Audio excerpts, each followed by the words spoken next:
Hi friends, ಎಲ್ಲರಿಗೂ ನಮಸ್ಕಾರ. ಬನ್ನಿ ಫ್ರೆಂಡ್ಸ್, ಹೊಸದೇವ ಕುಟುಂಬ ಸೀರಿಯಲಿನ ಇವತ್ತಿನ ಸಂಚಿಕೆಯಲ್ಲಿ ಏನಾಗ್ತಿದೆ ಅಂತ ನೋಡ್ಕೊಬರೋಣ. ಅದಕ್ಕೂ ಮುಂಚೆ ಯಾರಲ್ಲಿ ನನ್ನ ವಿಡಿಯೋ ನೋಡ್ತಾ ಇದ್ದೀರಾ ಫ್ರೆಂಡ್ಸ್, ಅವರೆಲ್ಲ ಪುಟ್ಟದೊಂದು ಲೈಕ್ ಮಾಡಿ ಹಾಗೆ ಫಾಲೋ ಮಾಡೋದನ್ನ ಮರಿಬೇಡಿ. ಬನ್ನಿ ಸ್ಟಾರ್ಟ್ ಮಾಡೋಣ. ಮೊದಲಿಗೆ ಫ್ರೆಂಡ್ಸ್, ಇಲ್ಲಿ ಅಜ್ಜಿ ಹೇಳ್ತಾ ಇರ್ತಾರೆ, ನೋಡ್ರಿ ಯಾರನ್ನಾದ್ರೂ ಮದುವೆ ಮಿಸ್ ಆಗಿದ್ರೆ ದಯವಿಟ್ಟು ಎಲ್ಲನೂ ಕರೀರಿ. ಆಮೇಲೆ ಅವ್ರನ್ನ ಕರೀಲಿಲ್ಲ ಇವ್ರನ್ನ ಕರೀಲಿಲ್ಲ ಅಂತ ಹೇಳೋಂಗಿಲ್ಲ ಅಂತ ಅನ್ಬೇಕಾದ್ರೆ, ಇಲ್ಲ ಭವಾನಿ, ಪ್ರತಿಯೊಬ್ಬರು ಸಹ ನಾನು ನೆನ್ಪಿಟ್ಕೊಂಡು ಕರೆದಿದ್ದೀನಿ, ಎಲ್ಲರೂ ಖಂಡಿತ ಬರ್ತಾರೆ ಅಂತ ಹೇಳ್ಕೊಂಡು ಇಬ್ಬರು ಖುಷಿಯಿಂದ ಮಾತಾಡ್ತಿರ್ಬೇಕಾದ್ರೆ ನಿತಿನ್ ಅಜ್ಜಿ ತಾತ ಲಗೇಜ್ನ ತಗೊಬರ್ತಾನೆ. ಇಷ್ಟೊಂಥರ ಭಾರ ಇದೆ, ಇದರಲ್ಲಿ ಏನಿದೆಯೋ ನನಗಂತೂ ಗೊತ್ತಿಲ್ಲ, ನಿಮ್ಮ ಲಗೇಜ್ನ ಇಲ್ಲಿ ಇಡ್ಸಿದ್ದೀನಿ, ಏನಾದರೂ ಬೇಕು ಅಂದರೆ ನಾನು ಇಲ್ಲೇ ಇರ್ತೀನಿ, ಕಾಲ್ ಮಾಡಿ ಅಜ್ಜಿ ಅಂತ ಹೋಗ್ತಿರ್ಬೇಕಾದ್ರೆ, ಒಂದು ನಿಮಿಷ ನಿತಿನ್, ಇದನ್ನು ತೆಗೆದು ಮಂಚದ ಮೇಲೆ ಇಡು ಅಂತ ಹೇಳ್ತಾ ಇರ್ತಾರೆ. ಹಾಗೆ ಸೂಟ್ ಕೇಸ್ನ ಮಂಚದ ಮೇಲೆ ನಿತಿನ್ ಇಡ್ತಿರ್ಬೇಕಾದ್ರೆ ಓಪನ್ ಮಾಡಿ ಇದನ್ನು ತಗೋ ಅಂತ ಬಟ್ಟೆ ಕೊಟ್ಟಾಗ,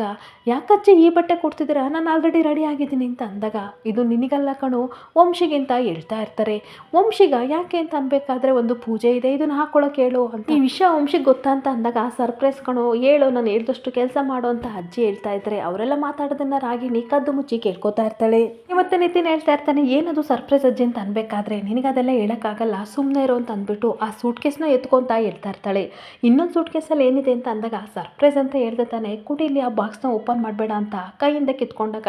ಅದೇನಂತ ಹೇಳಜ್ಜಿ ಅಂತ ಕೇಳ್ತಾ ಇರ್ತಾನೆ. ಪ್ರಾಮಿಸ್ ಮಾಡಿದ್ರೆ ಹೇಳ್ತೀನಿ ಅಂತ ಅಂದಾಗ, ಸರಿ ಪ್ರಾಮಿಸ್ ಮಾಡ್ತೀನಿ, ಯಾರಿಗೂ ಹೇಳಲ್ಲ, ಅದೇನು ಹೇಳಿ ಅಂತ ನಿತಿನ್ ಹೇಳ್ತಾ ಇರಬೇಕಾದ್ರೆ, ಈ ಕಡೆ ತಾಳಿನ ತೆಗೆದು ತೋರಿಸ್ತಿರ್ಬೇಕಾದ್ರೆ ನಿತಿನ್ ಆ ತಾಳಿನ ಕೈಲಿ ಹಿಡ್ಕೊಂಡು, ಇದೇನಜ್ಜಿ ಇದು ತಾಳಿ ಏರಿಗೆ ಯಾಕೆ ಅಂತ ಕೇಳ್ತಾ ಇರಬೇಕಾದ್ರೆ, ಇವತ್ತು ಮರುಮಾಂಗಲ್ಯ ಧಾರಣೆ ಮಾಡಿಸ್ತೀವಿ, ಸ್ವಾತಿಗೂ ಹಾಗೆ ವಂಶಿಗೂ ಮಾಡಿಸ್ತೀವಿ ಕಣೋ ಅಂತ ಅಂದಾಗ, ಸಿಕ್ಕಾಪಟ್ಟೆ ಬೇಜಾರಿಂದ ತಾಳಿನ ಈ ಕಡೆ ನಿತಿನ್ ನೋಡ್ತಾ ಇದ್ರೆ ರಾಗಿಣಿಗಂತೂ ಶಾಕ್ ಮೇಲೆ ಶಾಕ್ ಆಗ್ತಾ ಇರುತ್ತೆ. ಹಾಗೆ ಮತ್ತೆ ನಿತಿನ್ ಹೇಳ್ತಾ ಇರ್ತಾನೆ, ವಂಶಿಗೆ ಗೊತ್ತಿಲ್ಲದೆ ಇದನ್ನೆಲ್ಲ ಮಾಡ್ತಾ ಇದ್ದೀರಲ್ಲ, ಆಲ್ರೆಡಿ ಮದುವೆ ಆಗಿದೆ ಅಲ್ವಾ, ಮತ್ತೇನಕ್ಕೆ ಮಾಡ್ತಾ ಇದ್ದೀರಾ ಅಜ್ಜಿ ಅಂತ ಕೇಳ್ತಾ ಇರಬೇಕಾದ್ರೆ,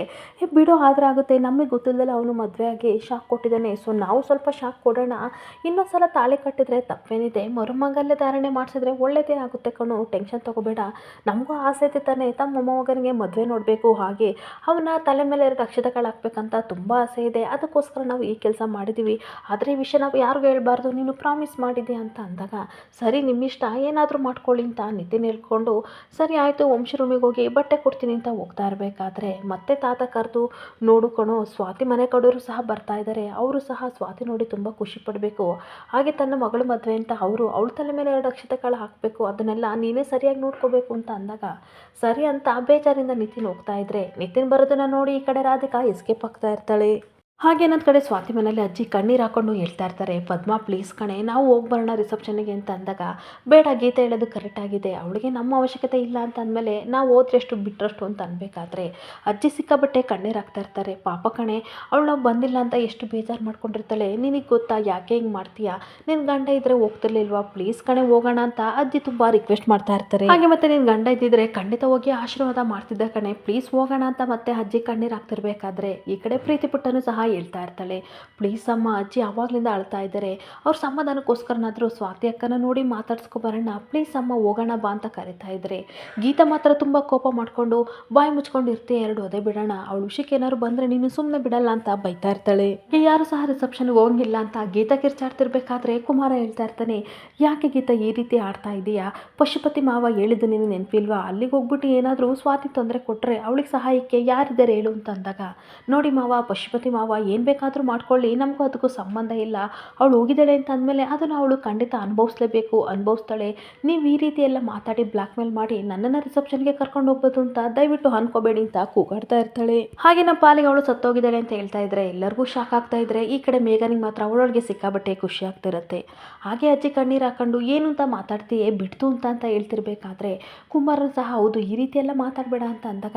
ಮಾವ ಅವಳ ಪರ ನೀವು ಮಾತಾಡ್ಕೊಂಡು ಬರಬೇಡಿ, ವಹಿಸ್ಕೊಂಡು ಬರಬೇಡಿ ಅಂತ ಬೈತಾ ಇರ್ತಾಳೆ. ನೋಡು ಕುಮಾರ, ದಯವಿಟ್ಟು ನೀವಿಬ್ರು ಜಗಳಾಡಬೇಡಿ, ಅವಳ ವಿಷಯಕ್ಕೆ ನೀವಿಬ್ರು ಮನೇಲಿ ಜಗಳಾಡಿ ನಿಮ್ಮದೆಲ್ಲ ಹಾಳು ಮಾಡ್ಕೋಬೇಡಿ, ಅವಳ ಹೆಸರನ್ನ ಎತ್ಬೇಡಿ, ಬಿಟ್ಬಿಡಿ ಅಂತ ಹೇಳಿ ಪದ್ಮ ತಾನ್ಪಾಡಿಗೆ ತಾನು ಬೇಜಾರಿಂದ ಹೋಗ್ತಾ ಇರ್ತಾಳೆ. ಹಾಗೆ ನನ್ನ ಕಡೆ ಗಣಪತಿಯವರು ಹೇಳ್ತಾ ಇರ್ತಾರೆ, ಭವಾನಿ ನೀನು ಹೋಗಿ ಸ್ವಾತಿನ ರೆಡಿ ಮಾಡು, ಅಲ್ಲೆಲ್ಲ ಡೆಕೋರೇಷನು ಹಾಗೆ ಎಲ್ಲ ಸಹ ಅರೇಂಜ್ಮೆಂಟ್ ಆಗಿದೆ ಅಂತ ನಾನು ನೋಡ್ಕೊ ಬರ್ತೀನಿ ಅಂತ ಅಂದಾಗ, ಸರಿ ರೀ ಅಂತ ಇಬ್ಬರು ರೂಮಿಂದ ಹೊರಗಡೆ ಹೋಗ್ತಿರ್ಬೇಕಾದ್ರೆ, ಅವರಿಬ್ಬರು ಹೋಗಿದ್ದನ್ನು ನೋಡಿ ರಾಗಿಣಿ ರೂಮ್ ಒಳಗಡೆ ಬಂದು ಆ ತಾಳಿನ ಹುಡುಕ್ತಾ ಇರ್ತಾಳೆ. ಸೂಟ್ ಕೇಸಲ್ಲಿ ಆ ತಾಳಿನ ತೊಗೊಬಂದ್ಬಿಟ್ಟು, ಮದುವೆ ಆಗಿರೋರಿಗೆ ಮತ್ತೆ ಮದುವೆ ಮಾಡೋಕ್ಕೆ ಕೊಟ್ಟಿದ್ದೀರಾ, ನೀವು ಅಂದ್ಕೊಂಡಂಗೆ ಅಜ್ಜಿ ತಾತ ನಾನು ನಿಮ್ಮ ಆಸೆನ ಖಂಡಿತ ನೆರವೇರೋಕ್ಕೆ ಬಿಡಲ್ಲ ಅಂದ್ಬಿಟ್ಟು ಆ ತಾಳಿನ ಕತ್ಕೊಂಡು ಹೋಗ್ತಾ ಇರಬೇಕಾದ್ರೆ ಈ ಕಡೆ ರಾಗಿಣಿ ರಾಧಿಕಾ ಕೈಗೆ ಸಿಕ್ಕಾಕೊಬಿಡ್ತಾಳೆ. ತುಂಬ ಶಾಕ್ ಆಗಿ ಹಾಗೆ ರಾಧಿಕಾ ಮುಖನ ರಾಗಿಣಿ ನೋಡ್ತಾ ಇರಬೇಕಾದ್ರೆ ಶಾಕ್ ಆಗಿಬಿಟ್ಟು ಅತ್ತೆ ನೀವಾ, ನಾನು ಯಾರು ಅಂತ ಎದುರುಬಿಟ್ಟೆ ಅಂತ ಅಂದಾಗ, ಹೌದು ನೀನೇನು ಮಾಡ್ತಿದ್ದೆ ಇಲ್ಲಿ ಅಂತ ಅಂದಾಗ, ಅತ್ತೆ ಏನು ಗೊತ್ತಾ ಅಜ್ಜಿ ತಾತ, ಈ ಕಡೆ ವಂಶಿಗೂ ಸ್ವಾತಿಗೂ ಮತ್ತೆ ಪುನಃ ಮದುವೆ ಮಾಡಬೇಕು ಅಂತ ಮರುಮಂಗಲ ಧಾರಣೆ ಮಾಡಬೇಕು ಅಂತ ತಾಳಿ ತಂದಿದ್ದಾರೆ. ಇದು ಅವ್ರ ಕೈ ಸಿಗಬಾರ್ದು, ಅದಕ್ಕೋಸ್ಕರ ನಾನು ಕತ್ಕೊಂಡು ಹೋಗ್ತಾ ಇದ್ದೀನಿ ಅಂತ ಅಂದಾಗ, ನಿನಗೇನು ತಲೆಗಿಲ್ಲ ಕೆಟ್ಟಿದ್ಯಾ, ಸುಮ್ಮನಿರು, ನೀನೇನಾದರೂ ಇದು ತಗೊಂಡೋದ್ರೆ ಎಲ್ಲರೂ ನಮ್ಮನ್ನು ಅನುಮಾನದಿಂದ ನೋಡ್ತಾರೆ, ಮೊದಲೇ ಅಪ್ಪ ಅಮ್ಮನಿಗೆ ನಮ್ಮನ್ನು ಕಂಡ್ರೆ ಆಗಲ್ಲ, ಈ ರೀತಿ ಮಾಡಿದ್ಯಾ ಅಂತ ಅಂದರೆ ಲೈಫ್ ಲಾಂಗ್ ಕ್ಷಮಿಸಲ್ಲ, ಅರ್ಥ ಮಾಡ್ಕೊತ ಅಂತ ರಾಗಿಣಿಗೆ ರಾಧಿಕಾ ಹೇಳ್ತಾ ಇದ್ರೆ, ಇಲ್ಲ ಅತ್ತೆ ಯಾರು ಬೇಕಾದರೂ ಬೇಜಾರು ಮಾಡ್ಕೊಳ್ಳಿ, ಯಾರಿಗಾದ್ರೂ ವಿಷಯ ಗೊತ್ತಾಗಲಿ, ನನಗದೆಲ್ಲ ಗೊತ್ತಿಲ್ಲ, ಈ ವಿಷಯ ಅಪ್ಪನಿಗೆ ಆದಷ್ಟು ಬೇಗ ಹೇಳಬೇಕು, ಇಲ್ಲ ಅಂತಂದರೆ ತುಂಬ ಬೇಜಾರು ಮಾಡ್ಕೋತಾರೆ ಅಂತ ಹೇಳ್ತಾ ಇರ್ತಾಳೆ. ಹೇಗಾದರೂ ಮಾಡಿ ಈ ಮದುವೆ ಆಗ್ದಂಗೆ ನಾನು ತಡಿಬೇಕು ಅಂತ ಯೋಚನೆ ಮಾಡ್ತಾ ಇದ್ರೆ, ಇನ್ನೊಂದು ಕಡೆ ರಾಧಿಕಾ ತನ್ನ ಮನಸ್ಸಲ್ಲಿ ಯೋಚನೆ ಮಾಡ್ತಿರ್ತಾಳೆ, ನಿತಿನ್ ಮತ್ತು ಸ್ವಾತಿ ನಿಜವಾಗ್ಲೂ ಮದುವೆ ಆಗಿಲ್ಲ, ಹೇಗಾದರೂ ಮಾಡಿ ತಾಳಿನ ಕಟ್ಟಿಸ್ಬೇಕು ಅಂತ ನಾನು ಅಂದ್ಕೊಂಡಿದ್ರೆ ಇವ್ನು ನೋಡಿದರೆ ಕಟ್ಟೋದೇ ಬೇಡ ಅಂತ ಹೇಳ್ತಾ ಇದ್ದಾಳಲ್ಲ, ಏನಾದರೂ ಮಾಡಿ ಕೊಟ್ಟ ಹಾಗೆ ನಾನು ಮಾಡಬೇಕು ಅಂತ ರಾಧಿಕಾ ಪ್ಲ್ಯಾನ್ ಮಾಡ್ಕೋತಾ ಇರ್ತಾಳೆ. ಮತ್ತು ರಾಧಿಕಾ ಹೇಳ್ತಾ ಇರ್ತಾಳೆ, ನೋಡು ರಾಗಿಣಿ, ನನ್ನ ಮೇಲೆ ಹಾಗೆ ಪಶುಪತಿ ಅಣ್ಣನ ಮೇಲೆ ಅಪ್ಪ ಅಮ್ಮನಿಗೆ ತುಂಬ ಕೋಪ ಇದೆ, ಅದಿದ್ರೂ ಪರವಾಗಿಲ್ಲ, ನನಗೇನು ಬೇಜಾರಿಲ್ಲ, ಆದರೆ ನಿನ್ನ ಮೇಲೆ ಏನಾದ್ರು ತಪ್ಪಾಗಿ ತಿಳ್ಕೊಂಡ್ರೆ ತುಂಬ ಕಷ್ಟ ಆಗುತ್ತೆ, ಯಾಕೆ ಅಂತಂದರೆ ಅವರು ನಿನ್ನನ್ನು ತುಂಬ ಪ್ರೀತಿ ಮಾಡ್ತಾರೆ, ಜೊತೆಗೆ ಪ್ರಾಣನ ಇಟ್ಕೊಂಡಿದ್ದಾರೆ, ಈ ಕೆಲಸ ಎಲ್ಲ ಮಾಡಬೇಡ, ದಯವಿಟ್ಟು ತಾಳಿನ ಅಲ್ಲಿಡು ಅಂತ ಹೇಳ್ತಾ ಇದ್ರೆ ತುಂಬ ಕೋಪದಿಂದ ರಾಗಿಣಿ ಹೇಳ್ತಾ ಇರ್ತಾಳೆ, ಇಲ್ಲ ಅತ್ತೆ ನಾನು ಈ ವಿಷಯನ ಆದಷ್ಟು ಬೇಗ ಅಪ್ಪನಿಗೆ ಹೇಳ್ತೀನಿ, ಇದನ್ನ ಹೇಗಾದರೂ ಮಾಡಿ ತಡಿತೀನಿ ಅಂತ ಹೋಗ್ತಾ ಇರಬೇಕಾದ್ರೆ ಕೈ ಹಿಡಿದು ಹೇಳ್ಕೊಬಿಟ್ಟು ನಿಂತ್ಕೊಳ್ಳೆ ಅಂತ ನಿಲ್ಲಿಸ್ತಾಳೆ. ಹಾಗೆ ತನ್ನ ಮನಸ್ಸಲ್ಲಿ ಯೋಚನೆ ಮಾಡ್ತಾ ಇರ್ತಾಳೆ, ವಂಶಿಗೂ ಹಾಗೆ ಸ್ವಾತಿಗೂ ನಿಜವಾಗ್ಲೂ ಮದುವೆ ಆಗಿಲ್ಲ ಅಂತ ಇವಳಿಗೇನಾದರೂ ಗೊತ್ತಾಯಿತು ಅಂತ ಅಂದರೆ ಇವ್ರ ಅಪ್ಪ ಸೇರ್ಕೊಂಡು ರಂಪಾಟ ಮಾಡಿಬಿಡ್ತಾರೆ, ಏನಾದರೂ ಮಾಡಬೇಕು ಅಂತ ಪುನಃ ರಾಧಿಕಾ ಯೋಚನೆ ಮಾಡ್ತಾ ಇರ್ತಾಳೆ. ಹಾಗೆ ಮತ್ತೆ ಏನಾದರೂ ಮಾಡಿ ಈ ವಂಶಿ ಸ್ವಾತಿ ಕರಳಿಗೆ ತಾಳಿ ಕಟ್ಟೋ ರೀತಿ ನಾನು ಮಾಡಲೇಬೇಕು, ಅಲ್ಲಿವರೆಗೂ ಸಹ ನಾನು ಯಾರಿಗೂ ಈ ವಿಷಯನ ಹೇಳ್ಬಾರ್ದು ಅಂತ ಅಂದ್ಬಿಟ್ಟು, ನೋಡು ನೀನೇನಾದರೂ ಹೊರಗಡೆ ಹೋದರೆ ನಿತಿನ್ ಅಲ್ಲೇ ಇದ್ದಾನೆ, ನಾನು ರೂಮ್ ಒಳಗಡೆ ಬಂದಿದ್ದು ನೋಡಿದ್ದೇನೆ, ನೀನು ರೂಮ್ ಒಳಗಡೆ ಬಂದಿದ್ದು ನೋಡಿದ್ದೇನೆ, ಇವಾಗ ತಾಳಿ ಏನಾದರೂ ಮಿಸ್ ಆಯಿತು ಅಂತಂದರೆ ಖಂಡಿತ ನಮ್ಮಿಬ್ಬರ ಮೇಲೆ ಅನುಮಾನ ಪಡ್ತಾನೆ, ಇದಕ್ಕೆಲ್ಲ ನೀನೇ ಕಾರಣ ಆಗ್ತೀಯ, ಹಾಗೆ ಈ ಥರ ಸೀನ್ ಕ್ರಿಯೇಟ್ ಮಾಡೋದು ಬೇಕಂತ ಅನ್ಬೇಕಾದ್ರೆ ಅದು ಏನು ಹೇಳ್ತಿದ್ದೀರಾ, ನಿಜವಾಗ್ಲೂ ನಿತಿನ್ ನಮ್ಮಿಬ್ಬರು ನೋಡಿದ್ನ ಅಂತ ಅನ್ಬೇಕಾದ್ರೆ ಕಣೆ ನೋಡ್ದೆ, ಅದಕ್ಕೆ ನಾನು ಹೇಳ್ತಾ ಇರೋದು, ಸುಮ್ಮನೆ ಸೀನ್ ಕ್ರಿಯೇಟ್ ಮಾಡೋದು ಬೇಡ ಅಲ್ವಾ ಅಂತಂದಾಗ, ಸರಿ ಅಂತಂದಾಗ ತಾಳಿನಲ್ಲಿಡು, ಮದುವೆ ಕ್ಯಾನ್ಸಲ್ ಮಾಡೋಕ್ಕೆ ಏನಾದರೂ ವ್ಯವಸ್ಥೆ ಮಾಡೋಣ, ಹಾಗೆ ಅಣ್ಣನ ಹತ್ರ ನಾನು ಮಾತಾಡ್ತೀನಿ ಬಾ ಅಂತ ಅಂದ್ಬಿಟ್ಟು ತಾಳಿನ ಇಟ್ಬಿಟ್ಟು ಏನೋ ಪ್ಲ್ಯಾನ್ ಮಾಡಿಕೊಂಡು ಈ ಕಡೆ ರಾಧಿಕಾ ರಾಗಿಣಿನ ಕರ್ಕೊಂಡು ಹೋಗ್ತಾ ಇರ್ತಾಳೆ. ಹಾಗೆ ಇನ್ನೊಂದು ಕಡೆ ನಿತಿನ್ ವಂಶಿಗೆ ಬಟ್ಟೆ ಕೊಡೋಕ್ಕೆ ಅಂತ ಹೋಗ್ತಾ ಇರಬೇಕಾದ್ರೆ ಅಷ್ಟೊತ್ತಿಗೆ ಪಶುಪತಿ ಅಲ್ಲೇ ಬಂದುಬಿಡ್ತಾನೆ. ಏನು ಅಳಿಮಯ್ಯ ಎಲ್ಲೋಗ್ತಿದ್ಯಾ, ನನ್ನ ಮಗಳನ್ನ ಮದುವೆಯಾಗಿ ಆರಾಮಾಗಿರೋದು ಬಿಟ್ಬಿಟ್ಟು ಯಾರೋ ಮದುವೆಗೆ ಬಟ್ಟೆ ಕೊಡೋಕ್ಕೆ ಈ ರೀತಿ ಹೋಗ್ತಿದ್ಯಾ, ನನಗಂತೂ ಬೇಜಾರಾಗ್ತಿದೆ ಅಂತ ಅಂದಾಗ, ನಿಮ್ಮಿಂದ ದೂರ ಇರಬೇಕು ಅಂತ ನಾನು ಎಷ್ಟೇ ಟ್ರೈ ಮಾಡಿದ್ರು ನೀವು ಯಾಕೆ ಪದೇ ಪದೇ ನನ್ನಿಂದ ಬರ್ತಾ ಇದ್ದೀರಾ, ನನ್ನಿಂದ ದೂರ ನಿತಿನ್ ಹೇಳ್ತಾ ಇದ್ರೆ, ನೋಡು ಅಳಿಮಯ್ಯ ನಾವಂತೂ ಕಾಟ ಕೊಡೋಕ್ಕೆ ಬಂದಿಲ್ಲ, ನೀನು ಇಷ್ಟಪಟ್ಟ ಹುಡುಗಿ ಅಂತೂ ನೀನು ಸಿಗಲಿಲ್ಲ, ಹಾಗೆ ನಾವು ಅರೇಂಜ್ ಮಾಡಿದ ಹುಡುಗಿನ ನೀನು ಮದುವೆ ಆಗಲಿಲ್ಲ, ತುಂಬ ಬೇಜಾರಲ್ಲಿದೆಯಲ್ವಾ, ಸಮಾಧಾನ ಮಾಡೋಕ್ಕೋಸ್ಕರ ಬಂದೆ ಅಳಿಮಯ್ಯ, ನೀನು ಟೆನ್ಷನ್ ಮಾಡ್ಕೋಬೇಡ ಅಂತ ನಗಾಡ್ಕೊಂಡು ಪಶುಪತಿ ಹೇಳ್ತಾ ಇರ್ತಾನೆ. ಹಾಗೆ ನಿತಿನ್ ತುಂಬ ಕೋಪ ಮಾಡ್ಕೊಂಡು, ನಿಮ್ಮ ಡ್ರಾಮಾ ಏನು ಅಂತ ನನಗೆ ತುಂಬ ಚೆನ್ನಾಗಿ ಗೊತ್ತು, ದಯವಿಟ್ಟು ನನ್ನ ಹತ್ರ ಆಟಾಡಕ್ಕೆ ಬರಬೇಡಿ, ಬೇರೆ ಯಾರ ಹತ್ರನೂ ಆಟಾಡಿ, ಆಲ್ರೆಡಿ ಟೈಮ್ ಆಗಿದೆ, ವಂಶಿಗೆ ನಾನು ಬಟ್ಟೆ ಕೊಡೋಕೆ ಹೋಗಬೇಕು ಅಂತ ಹೋಗ್ತಾ ಇದ್ರೆ, ನಿಂತ್ಕೊ ಅಳಿಮಯ್ಯ, ನನಗೊಂದು ಡೌಟು, ನಿಜವಾಗ್ಲೂ ನೀನು ಸ್ವಾತಿನ ಲವ್ ಮಾಡಿದ್ಯಾ, ಯಾಕೋ ನನಗೆ ಡೌಟ್ ಬರ್ತಿದೆ ಅಂತ ಹೇಳ್ತಾ ಇದ್ರೆ ನಿತಿನ್ಗಂತೂ ಸಿಕ್ಕಾಬಟ್ಟೆ ಕೋಪ ಬರ್ತಾ ಇರುತ್ತೆ. ಅಲ್ಲ ಕೂಡ ಅಳಿಮಯ್ಯ, ಏನು ಗೊತ್ತಾ, ಪ್ರೀತಿಸಿದವರು ತಮ್ಮ ಪ್ರೀತಿಗೋಸ್ಕರ ಏನು ಬೇಕಾದರೂ ಮಾಡ್ತಾರೆ, ಏನು ಗೊತ್ತಾ, ಎಲ್ಲರೂ ಸಹ ಹುಡುಗಿಗೋಸ್ಕರ ಏನೇನೋ ಕಷ್ಟಪಡ್ತಾರೆ, ನಾನೇನಾದರೂ ನಿನ್ನ ಜಾಗದಲ್ಲಿದ್ದರೆ ವಂಶಿನ ಬೇಕಾದರೆ ಕೊಲೆನೇ ಮಾಡ್ತಿದ್ದೆ ಅಂತ ಅಂದಾಗ ನಿತಿನ್ ಸಿಕ್ಕಾಬಟ್ಟೆ ಕೋಪ ಮಾಡ್ಕೊಂಡು ಮಾವ ಅಂತ ಕೈ ತೋರಿಸಿ ಬೈಯಕ್ಕೆ ಹೋಗ್ತಾ ಇರ್ತಾನೆ. ನೋಡಿ ಮಾವ, ನನಗೆ ನಿಮ್ಮ ಥರ ತಿನ್ ತಟ್ಟೆಯಲ್ಲಿ ಉಗಿಯೋ ಅಭ್ಯಾಸ ನನಗಿಲ್ಲ ಅಂತ ಬೈತಿರ್ಬೇಕಾದ್ರೆ ಅಷ್ಟೊತ್ತಿಗೆ ರೂಮ್ ಹೊರಗಡೆಯಿಂದ ವಂಶಿ ಬರ್ತಾನೆ. ವಂಶಿನ ನೋಡಿ ಪಶುಪತಿ ವಂಶಿ ಅಂತ ನಗಾಡ್ಕೊಂಡು, ನಿನ್ನ ಬಗ್ಗೆನೇ ಮಾತಾಡ್ತಿದ್ವಿ, ನಿತಿನ್ ಹತ್ರ ಹೇಳ್ತಿದ್ದೆ, ಆದಷ್ಟು ಬೇಗ ನೀನು ವಂಶಿ ಥರ ಒಳ್ಳೆ ಹುಡುಗಿನ ನೋಡಿಕೊಂಡು ಮದುವೆ ಆಗೋ ಅಂತ ಹೇಳ್ತಿದ್ದೆ ಅಂತ ನಗಾಡ್ತಾ ಇದ್ರೆ ವಂಶಿ ಮತ್ತು ನಿತಿನ್ ಇಬ್ಬರು ಸಹ ಪಶುಪತಿನ ಗುರಾಯಿಸ್ತಾ ಇರ್ತಾರೆ. ಆಗ ವಂಶಿ ಹೇಳ್ತಾ ಇರ್ತಾನೆ, ನಿಜವಾಗ್ಲೂ ನಿಮಗೆ ಇಷ್ಟೊಂಥರ ಒಳ್ಳೆ ಬುದ್ಧಿ ಗೊತ್ತಾ, ಖಂಡಿತ ಇಲ್ಲ, ಕೋಳಿ ಕಾಲಿಗೆ ಗೆಜ್ಜೆ ಕಟ್ಟಿದ್ರೆ ಯಾವ ರೀತಿ ಕುಣಿಯುತ್ತೋ ಆ ರೀತಿ ನೀವು ಯಾವಾಗಲೂ ಕೆದಕ್ತಾ ಇರ್ತೀರಾ, ನಿಮ್ಮ ಬುದ್ಧಿ ನೀವು ಬಿಡಲ್ಲ ಅಂತ ನನಗೆ ತುಂಬ ಚೆನ್ನಾಗಿ ಗೊತ್ತು ಅಂತ ಬೈತಾ ಇರ್ತಾನೆ. ಹಾಗೆ ನೋಡು ವಂಶಿ, ನಿಂದು ತುಂಬ ಅತಿ ಆಯಿತು ಅಂತ ಅಂದಾಗ, ನಂದು ಅತಿ ಆಗಿದ್ದರೆ ಒಂದು ಕೆಲಸ ಮಾಡಿ, ನೀವೇ ಒಳ್ಳೆ ಹುಡುಗಿ ನೋಡಿ ಅವನಿಗೆ ಮದುವೆ ಮಾಡಿಸಿ ಅಂತ ಅಂದಾಗ, ನೀವಿಬ್ಬರು ನಮ್ಮ ವಂಶದ ಕುಡಿಗಳಲ್ವಾ, ನಿಮ್ಮಿಬ್ಬರಿಗೂ ಒಂದು ಕತೆ ಮಾಡ್ತೀನಿ ಅಂತ ಪಶುಪತಿ ನಗಾಡ್ಕೊಂಡು ಹೇಳ್ತಾ ಇರ್ತಾನೆ. ಆಗ ವಂಶಿ ತುಂಬ ಕೋಪದಿಂದ, ಹಲೋ ನೋಡೋಣ ಯಾರು ಯಾರನ್ನು ಹಾಳು ಮಾಡ್ತಾರೆ ಅಂತ ನೋಡೇ ಬಿಡೋಣ ಅಂತ ಅಂದಾಗ, ತಾನು ಪಾಡಿಗೆ ತಾನು ಪಶುಪತಿ ಕೋಪದಿಂದ ಹೋಗ್ತಾ ಇರಬೇಕಾದ್ರೆ ಈ ಮಾವನಿಗೆ ಏನಾಗಿದೆ, ಯಾಕೆ ಈ ರೀತಿ ಹಾಡ್ತಿದ್ದಾನೆ ಅಂತ ನಿತಿನ್ನ ಕೇಳ್ತಾ ಇದ್ರೆ, ತಲೆ ಕೆಡಿಸ್ಕೋಬೇಡ, ಈ ಶಕುನಿ ಮಾವ ಏನೇನೋ ತಂದಿಡಕ್ಕೆ ಪ್ಲ್ಯಾನ್ ಮಾಡ್ತಾ ಇದ್ದಾನೆ, ಅವ್ನು ಬಿಟ್ಟಾಕು, ಮೂಡೆಲ್ಲ ಹಾಳಾಗುತ್ತೆ, ತಗೋ ಇವಾಗ ರೆಡಿ ಆಗು, ಪೂಜೆಗೆ ರೆಡಿ ಆಗಬೇಕಂತ ಈ ಬಟ್ಟೆನ ತಾತ ಕೊಡಿಸಿದ್ದಾರೆ, ರೆಡಿ ಆಗು ಅಂತ ನಿತಿನ್ ಹೇಳ್ತಾ ಇರ್ತಾನೆ. ಇನ್ನೊಂದು ಕಡೆ ತುಂಬ ಟೆನ್ಷನ್ ಮಾಡ್ಕೊಂಡು ಸ್ವಾತಿ ರೂಮಲ್ಲಿ ಒದ್ದಾಡ್ತಿರ್ಬೇಕಾದ್ರೆ ಅಷ್ಟೊತ್ತಿಗೆ ಅಜ್ಜಿ ಬರ್ತಾರೆ. ಏನು ಮಾಡ್ತಿದ್ಯಾ, ಇನ್ನೂ ರೆಡಿಯಾಗಿಲ್ವಾ, ತಗೋ ಈ ಒಡವೆ ಬಟ್ಟೆ ಎಲ್ಲ ಹಾಕ್ಕೊಂಡು ರೆಡಿಯಾಗು ಸ್ವಾತಿ ಅಂತ ಅಂದಾಗ, ಅಲ್ಲ ಅಜ್ಜಿ ರಿಸೆಪ್ಷನ್ಗೆ ಇಷ್ಟೊಂಥರ ಒಡವೆ ಬಟ್ಟೆ ಎಲ್ಲ ಕೊಡ್ತಿದ್ದಾರಲ್ಲ, ಇಷ್ಟು ಗ್ರ್ಯಾಂಡಾಗಿ ರೆಡಿ ಆಗಬೇಕಾ ನಾನು ಅಂತ ಅಂದಾಗ, ಹೌದು ಮತ್ತೆ ನಿಮ್ಮ ಮನೆಯವರೆಲ್ಲರೂ ಸಹ ಬರ್ತಾರಲ್ವಾ, ತುಂಬ ಚೆನ್ನಾಗಿ ಕಾಣಬೇಕಲ್ವಾ, ಅದಕ್ಕೆ ರೆಡಿಯಾಗು ಮಗಳೇ ಅಂತ ಅನ್ಬೇಕಾದ್ರೆ,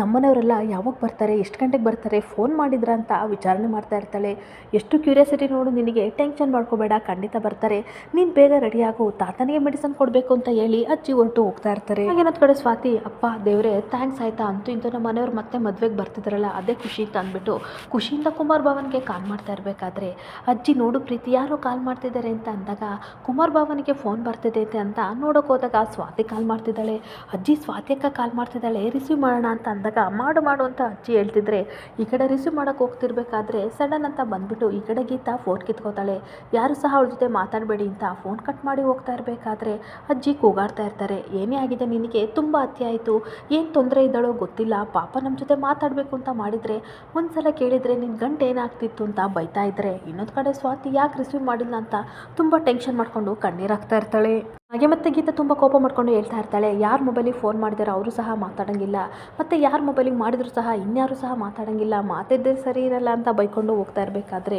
ಇದೇನಿದು ಭಾವ ಫೋನೇ ರಿಸೀವ್ ಮಾಡಲಿಲ್ವಲ್ಲ ಅಂತ ಪುನಃ ಮತ್ತೆ ಈ ಕಡೆ ಮೇಘನ್ಗೆ ಫೋನ್ ಟ್ರೈ ಮಾಡ್ತಿದ್ರೆ ಅವಳು ಸಹ ಫೋನ್ ಕಟ್ ಮಾಡ್ತಾ ಇರ್ತಾಳೆ. ಇನ್ನೊಂದು ಕಡೆ ಏನು ಮಾತಾಡದೆ ಎಲ್ಲರೂ ಸಹ ತುಂಬ ಬೇಜಾರಿಂದ ಕೂತ್ಕೊಬಿಡ್ತಾರೆ. ಹಾಗೆ ಇನ್ನೊಂದು ಕಡೆ ಮದುವೆ ಮನೆಯಲ್ಲಿ ಪಶುಪತಿ ಈ ಕಡೆ ರಾಗಿನ ಕರೆದು ಬೈತಾ ಇರ್ತಾನೆ, ನನ್ನ ಮಗಳು ಬುದ್ಧಿವಂತೆ ಅಂತ ಅನ್ಕೊಂಡಿದ್ದೆ, ನೀನು ಇಂಥ ಕೆಲಸ ಮಾಡಿದೆಯಲ್ಲ, ಆ ತಾಳಿನ ಎತ್ಕೊಂಡು ಬರೋದು ತಾನೆ ಅಂತ ಅಂದಾಗ, ನಾನು ಏನು ಮಾಡಲಿ, ಅತ್ತೆ ನನ್ನ ತಲೆ ಕೆಡಿಸಿದ್ರು, ಏನು ಮಾಡಬೇಕು ಅಂತ ಗೊತ್ತಾಗ್ದಾನೆ ತಾಳಿ ಅಲ್ಲೇ ಬಿಟ್ಟು ಬಂದೆ ಅಂತ ಅಂದಾಗ,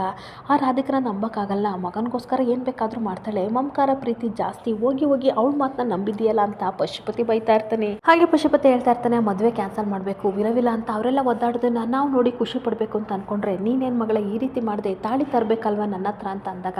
ತರ್ತಾ ಇದ್ದೆ ಅತ್ತೆ, ಏನೇನೋ ಯೋಚನೆ ಮಾಡಿ ನನ್ನ ತಲೆ ಕೆಡಿಸಿದ್ರು, ಆದರೆ ಅವ್ರು ಏನು ಯೋಚನೆ ಮಾಡ್ತಾರೆ ಅಂತ ನನಗೆ ಗೊತ್ತಾಗ್ತಿಲ್ಲ ಅಂತ ಅಂದಾಗ, ಅದನ್ನು ಬಿಟ್ಟಾಕು, ತಾಳಿ ಎಲ್ಲಿದೆ ಅಂತ ಹೇಳು, ಈಗ ಹೋಗಿ ಅದನ್ನು ಕತ್ಕೊಬರೋಣ ಅಂತ ಇಬ್ಬರು ಹೋಗ್ತಾ ಇರ್ತಾರೆ. ಹಾಗೆ ಇನ್ನೊಂದು ಕಡೆ ತಾಳಿ ಕದಕ್ಕೆ ಅಂತ ಪಶುಪತಿ ರಾಗಿಣಿ ಬರ್ತಾ ಇದ್ದಾರೆ. ಅಷ್ಟೊತ್ತಿಗೆ ರಾಧಿಕಾ ಹೋಗಿ ಆ ತಾಳಿನ ಕತ್ಕೊಂಡು ಹೋಗೇ ಬಿಟ್ಟಿರ್ತಾಳೆ. ರೂಮ್ ಕಡೆ ಹೋಗಿ ಹುಡುಕ್ತಾ ಇದ್ದಾರೆ, ಎಷ್ಟು ಹುಡುಕಿದ್ರು ಸಹ ತಾಳಿ ಸಿಗೋದೇ ಇಲ್ಲ. ಅಪ್ಪ ತಾಳಿ ಸಿಗ್ತಿಲ್ಲ ಅಂತ ಅಂದಾಗ, ಸರಿಯಾಗಿ ಹುಡುಕು ಮಗಳೇ, ಅಲ್ಲೇ ಇರುತ್ತೆ ಅಂತ ಹೇಳ್ತಾ ಇರ್ತಾನೆ. ಇಲ್ಲಪ್ಪ ಇಲ್ಲೇ ನೋಡಿದ್ವಿ, ಅತ್ತೆನೂ ನಾವು ನೋಡಿದ್ವಿ, ಖಂಡಿತ ಸಿಗ್ತಾ ಇಲ್ಲ ಅಂತ ಟೆನ್ಷನಿಂದ ಹೇಳ್ತಿರ್ಬೇಕಾದ್ರೆ, ನಾನು ಹುಡ್ಕಕ್ಕೆ ಬರ್ತೀನಿ ಅಂತ ಪಶುಪತಿ ಬರ್ತಾ ಇರ್ತಾನೆ. ಅಷ್ಟೊತ್ತಿಗೆ ಅಜ್ಜಿ ತಾತನ ನೋಡಿಬಿಟ್ಟು, ಅಯ್ಯೋ ನಿಮ್ಮ ಅಜ್ಜಿ ತಾತ ಬರ್ತಾ ಇದ್ದಾರೆ, ಎಸ್ಕೇಪ್ ಆಗು ಅಂತ ಅಂದ್ಬಿಟ್ಟು ಪಶುಪತಿ ಒಂದು ಕಡೆ ಔತ್ಕೊಂಡಿದ್ರೆ ಇನ್ನೊಂದು ಕಡೆ ರಾಗಿಣಿಗೆ ತಲೆ ಕೆಟ್ಟೋಗ್ತಿದೆ. ಎಲ್ಲಿ ಔತ್ಕೋಬೇಕು ಅಂತ ಗೊತ್ತಾಗ್ದಲೇ ಸೋಫಾ ಹಡಿ ಬಚ್ಚಿಟ್ಕೋತಿದ್ರೆ ಅಜ್ಜಿ ತಾತ ಇನ್ನೊಂದು ಕಡೆ ರೂಮ್ ಒಳಗಡೆ ಬಂದೇ ಬಿಡ್ತಾರೆ. ಇನ್ನೊಂದು ಕಡೆ ಪಶುಪತಿ ತನ್ನ ಮಗಳು ಬಂದಿಲ್ಲ ಅಂತ ಬಗ್ಗೆ ನೋಡ್ತಿರ್ಬೇಕಾದ್ರೆ ಇನ್ನೊಂದು ಕಡೆ ರಾಧಿಕಾ ಬರ್ತಾ ಇರ್ತಾಳೆ. ರಾಧಿಕಾ ನೋಡಿ ಮತ್ತೆ ಇವನು ಎಸ್ಕೇಪ್ ಆಗ್ತಾ ಇರ್ತಾನೆ. ಹಾಗೆ ಮದುಮಗನ ರೆಡಿ ಮಾಡ್ತಿರ್ಬೇಕಾದ್ರೆ ವಂಶಿಗೆ ಈ ಕಡೆ ನಿತಿನ್ ಹೇಳ್ತಾ ಇರ್ತಾನೆ, ಬೇಗ ರೆಡಿ ಆಗೋ ಅಂತ ಅಂದಾಗ, ಇದೆಲ್ಲ ಬೇಕಿತ್ತಾ, ಯಾಕೆ ಈ ರೀತಿ ಮದುಮಗನ ಥರ ರೆಡಿ ಮಾಡ್ತಿದ್ದಾರೆ ನನ್ನನ್ನು ಅಂತ ಅಂದಾಗ,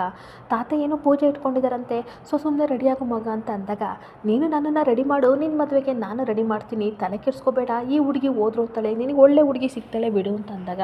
ನಿತಿನ್ ಹೇಳ್ತಾ ಇರ್ತಾನೆ, ನನಗೆ ಯಾವ ಹುಡುಗಿ ಬೇಡ, ಅವಳು ನೆನಪಲ್ಲೇ ಜೀವನ ಪೂರ್ತಿ ಇರ್ತೀನಿ ಅಂತ ಹೇಳ್ತಿರ್ಬೇಕಾದ್ರೆ ಅಷ್ಟೊತ್ತಿಗೆ ವಂಶವರಿಂದ ಕೂಕೊಂಡು ಸ್ವಾತಿ ಬರ್ತಾಳೆ. ಇದೇನಿದು ಗೂಳಿ ಥರ ನುಗ್ತಾ ಇದೆಯಾ, ನಾನು ರೆಡಿ ಆಗ್ತಿದ್ದೀನಿ, ಡ್ರೆಸ್ ಚೇಂಜ್ ಮಾಡ್ತಿದ್ದೀನಿ, ಕಾಮನ್ ಸೆನ್ಸ್ ಇಲ್ವಾ ಅಂತ ಅಂದಾಗ, ಅಯ್ಯೋ ಅದೆಲ್ಲ ಬಿಟ್ಬಿಡಿ, ನಮ್ಮ ಮನೆಯವ್ರು ಬರ್ತಾರೆ ಮದುವೆಗೆ ಅಂತ ಅಜ್ಜಿ ಹೇಳಿದ್ರು, ಇನ್ನೂ ಬಂದಿಲ್ಲ, ದಯವಿಟ್ಟು ಕುಮಾರ್ ಭಾವನಿಗೆ ಒಂದ್ಸಲ ಕಾಲ್ ಮಾಡಿ ಕೇಳ್ತೀರಾ ಅಂತ ಅಂದಾಗ,